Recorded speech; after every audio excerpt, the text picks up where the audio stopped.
Hello there, and welcome to another one of our Lexical Lab 1 Minute English videos. If you like this video, please do subscribe to our YouTube channel and check out our website www.lexicallab.com to see what else we have to offer you.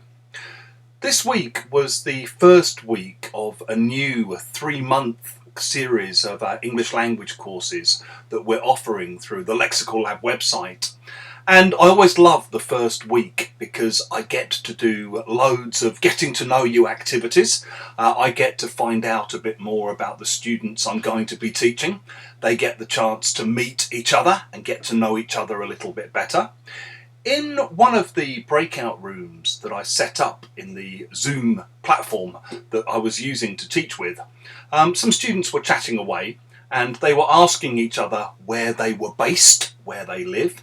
And one of my students said, "Oh, I'm from a really tiny little place in the east of Poland. Trust me, you won't have heard of it."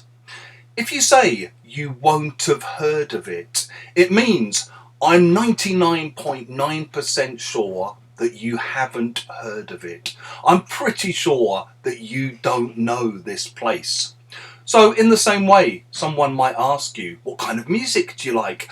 Do you have any favourite singers? Yeah, I do. I could tell you their names, but trust me, you won't have heard of them. You won't have heard of him. You won't have heard of her. I'm sure. If you have enjoyed this video, please click the like button, share it with your friends and subscribe to the channel. And in the comments section below, we'd love to hear examples of when you think you might use "you won't have heard of" it, him, her, them.